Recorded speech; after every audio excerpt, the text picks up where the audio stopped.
In this section, we are going to give an introduction about Linux. I know that many people who gonna attend or buy this course may not have an experience with Linux, and Linux may be new for them. And this will be a good opportunity for people to get familiar with Linux, because Linux it's a very good operating system. And we are all using Linux, except in some cases we don't know. For instance, the Android platform that exists on our mobile, this is a Linux platform. The Apple iOS also, it's a Linux platform. So the objective of this section is to introduce Linux to you and to show you how easy it is to use Linux. For security, Linux distributions are very important, and you're going to notice that people who work in penetration testing, they usually are using Linux tools. Definitely in this course we'll be using Linux and we'll be using Windows as well, but also Linux is an important asset to learn during this training. And besides the introductions, and I'm going to explain and to show you how to get familiar with Linux, I will also add some video with my lecture that will help you in case you need to know more about Linux. Now, before start explaining Linux and how Linux are different than Windows, I just need to tell you that what you need to learn about Linux when it comes to penetration testing is just how to use it.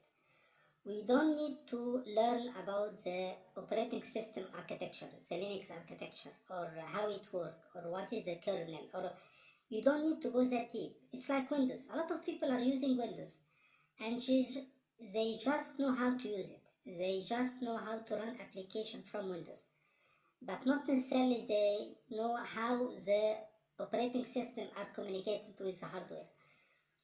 They don't necessarily know about the operating system kernel and so on. So the objective here is how to use Linux. On the previous section, I showed you how to download them and how to run them from a virtual machine. On this video, I'm going to go through the basic commands that you're going to need. But before going through the command, I just need to point about the main difference between Linux and Windows, which is the file structure. Now, in Windows, how do we save and arrange our file and folder? In Windows, what we do is that we are dividing our hard drive to different partitions, could be one or more, and then start creating folders. And inside folder, we just save the file. So you have drive, and then you have folder, and then you have file. And you can have for drive different names, C and D and E and so on. In Linux, it's kind of different. You have a fixed filing system. So all Linux has the same structure, not like Windows. Windows, you may find people putting the Windows folder on a specific drive and their other folder. So they don't have a specific structure, while in Linux, it's very fixed, it's very specific. So in Linux, we have one main folder called the root, and this is a bigger one. And under this folder, we have some subfolder, and each subfolder holds a specific kind of file. Like for instance, we have a subfolder called etc, and etc include all the configuration files. So file like password file, like network configuration file, like graphical file, this will be held inside the etc. While bin, which is stand for binary, hold all the command line. So when you type, for instance, ls, when you type nano, when you type any command, how the operating system understands this command? It will go to this folder and it will check the nano files that explain how to execute nano. So if someone accidentally delete a file from here, it will actually, no one will be able to use this command, and we're going to see that in a few seconds when we open the Linux machine. While the home folder will hold all the user home folder. So on this machine, if two users are using this machine, user A and user B, each one will have a subfolder here under their name, where all their file will be saved. So if user A are creating a Word document, it will be saved under home, under his folder. Dev will hold the devices, and so on. So it's not about explaining the functionality of each folder. It's just to know that there is a specific structure, because you're gonna need to understand that while you are navigating inside Linux. So you need to know that there is a major folder called root, and under that there is some specific folders, and each folder holds a specific kind of file. And you may have different level. Now, when you log in as a root, and root in Linux represents the administrator, then you're gonna have access to everything. While when you log in as a user, then you log into the user level, so you can only have access to the user level. You don't have access to the above folder. So user cannot access the etc, which holds the configuration, so you cannot change the configuration, and so on. Now let me show you a Linux machine and how to start it. So what I'm gonna do, I'm gonna shut down this machine, and I'm gonna start from the beginning, and we're gonna open the VMware, and I'm gonna start the G-Track. So when you start, after doing the previous task from the previous section, when you start a Linux machine, most of the Linux will start in the command line. Some of them will start graphical, but most of them will start on command line. So you're gonna notice that all the commands that we'll be using during this training, it's like maybe 12 or 15 commands. So you will not do any effort to memorize a lot of commands and a lot of syntax. It's just few commands that we'll be using during this course. And I did categorize them inside the presentation, but I just want to show you what I just explained in a real machine.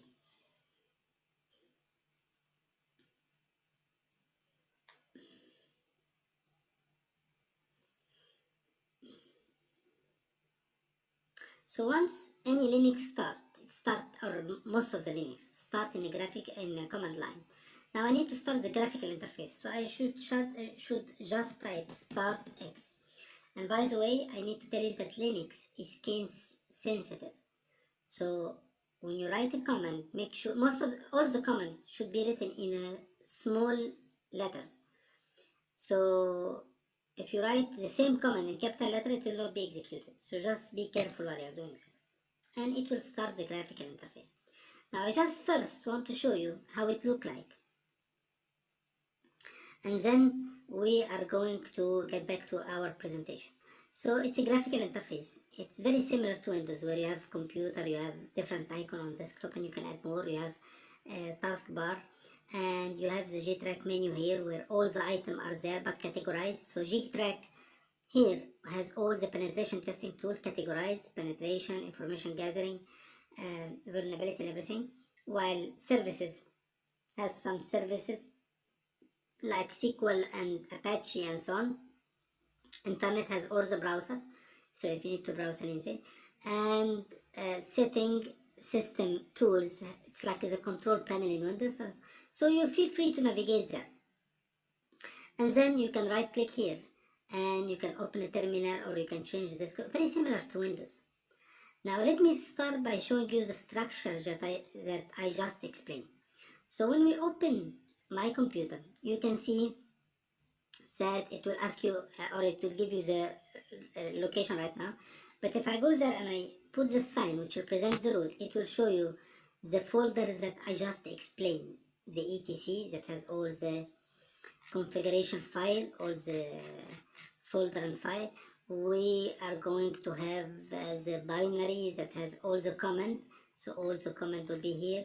We have the home and so on and so forth. So this is how the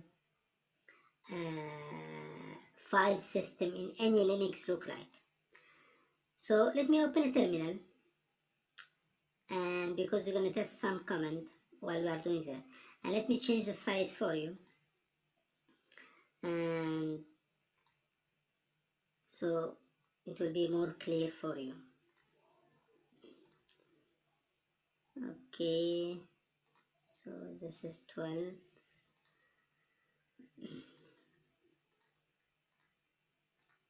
So I'm gonna just change the size of each one of those, and I can even change the color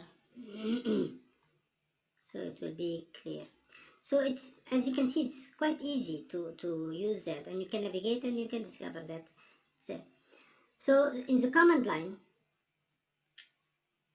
we're gonna use that in many ways and in many cases. So yes, you can use the tools, the graphical tools here, but also you need to have some common basics about Linux. So let's get back to our presentation and let's explain what exactly we need to be aware of. So the commands that you need to know the basic command. Like for instance, and by the way, I also gonna add a document that include all the commands that you're gonna need in Linux. So you don't have to worry about memorizing them. So for instance, to check the file where you are standing, ls which list will show you the file. So you only have one folder by the name of desktop. But if I go to the root and we use the cd or change directory to go to the root and type ls, you can see the file on the root, which is the same folder that I just explained. So ls, it's for browsing the file, and you still can do that from the command line. You have also a command called pwd, which is print working directory, where exactly you are standing right now. So if you type pwd, it will tell you right now you are on the root. Okay, I need to go to a folder called etc, so I should type cd etc, change directory etc. And now if I type pwd, he's gonna tell you you are inside etc. So if I type ls right now, it will show me the file inside the etc. And by the way, the color of the file usually indicates its type. So this dark blue, those are folders, while the light blue, those are files, and so on. I need to get back to the root, so cd root. So I can navigate using cd and choosing the location where I need to go. This is if I need to do that from a command line. Also another command, it's called who am I. It will show you I'm logged in with which account. Right now I'm logged in with the root account, which is administrator account. This is the one with the higher privilege. So ls, this is one of the commands. We have the command that can be used to check the configuration, because actually it's very important, and mainly the network configuration. And we used to do that in Windows by typing ipconfig, but in Linux we type ifconfig. So it will show you the network adapter and what IP you are taking and all the network configuration. I know that the IP is showing above here, but still. Then we have a command called dhclient, and dhclient is for requesting another IP. So when you type dhclient, it will request a new IP. So if your machine didn't get an IP, you can do dhclient to request a new IP.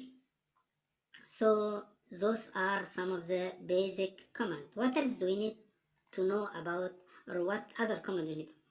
Editor is very, very important to us, because from time to time we're going to need to open some file and do some modification and write some code and stuff like that. So you need to know how to modify a file, how to change a file. So there is a lot of editor, but I prefer one specific editor called Nano. So let me clear the screen, and let's check the file. So assume that, let me go inside the etc, because a lot of files are there. So if I go there and I check the file and assume that I find a file called, let's take for instance this one, zlibc. So we can type nano and the name of the file, zlib. And by the way, in Linux, one of the nice things that you can do, that you don't need to write the full file name. A lot of file will have a long name, so just type like the first three letters, and tab will continue the name for you. And I can open, and it will open the editor, and it will allow us to modify where you need to modify. And once I'm done, as you can see below, you can type on Control and X, so it will close the file, and it will ask you, would you like to save? Definitely. For me, I will not, because this is a configuration file. So Nano Editor, it's a very, very important editor that you can use. But I still have some graphical editor if you're not feeling comfortable. So I can go here, I can go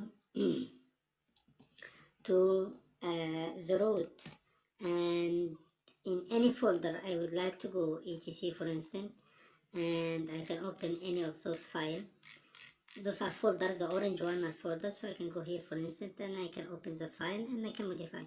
So you can use the graphical one, it looks like a notepad, or I prefer the command line, but you know, they are the same. So it depends on you. And you can even use the same Windows feature in dragging it. So I can drag a file and drop it on the desktop, or drag from one folder to another, so you still can use most of the Windows function. So this is regarding the editor. Okay, now the navigation command, which is cd and the location, this is actually we already went through that. Change directory will take you from one folder to another. We have another command, which is the cp, copy command, and I can do that, copy for instance, and then I can put the source and destination. So assume that I need to copy this file that I was just working with, and I wanted to put it inside the binary folder. So I can type copy, but I have to specify the full path from the root, from etc, the file which is zch, and the path, okay, this file, and then I want to put this folder inside the root under the binary folder, and you can put that so it will be copied to the same name. So now if you go to the binary folder, let's check, you should find this WIR file there. So copy can be used, you can drag and drop, which is much more easier, but I want to show you different options that you have. And if you open binary, you should find this file, which is, where is it? It should be at the end, because yeah, here you go. So it has been copied. We can use copy or move. We have a similar copy mv. This will move the file, it will not copy. So it's not that hard. And in this stage, what I want you to do is just open the Linux and know how to run the graphical interface and how to open a terminal. And while we are explaining the course, you'll be learning that and you'll be doing that yourself. So you don't have to worry about that. Last thing that I want to point to inside this video, which is Linux has a very, very good help and online support. So, and it's free, most of them are free. So let's clear the screen and let's go to the root. So for instance, if you need to use a command like nano but you don't know how to use it, you just type -help and it will show you how to use it and any switch related to it and a usage of the command and so on. So you can use that as well if you forget, because you will notice that some of the command will have a lot of switches, -x, -s, -o. So sometimes you'll forget that. So don't worry about memorizing them, just type -help after any command and it will explain to you how it should run. Besides, on the internet you'll find a lot of websites, just type any command, how to do that in Linux. A lot of resources are much more available than Windows resources. And additionally, I'm going to add with this video a couple of videos related to the Linux and some documents that will consider as a reference that include all the comments. But as I told you, you don't have to worry about Linux. It's very, very easy. And if you have any question about Linux, please post a question and I'll get back to you very fast, explaining that, how it's done, and if it's needed, I may create a video just for your question. So this will be it for the Linux, and I want you to start the Linux. I want you to get familiar with before starting the course. And don't worry if it's not that friendly, you'll get more familiar with when we start the next section. Thank you so much.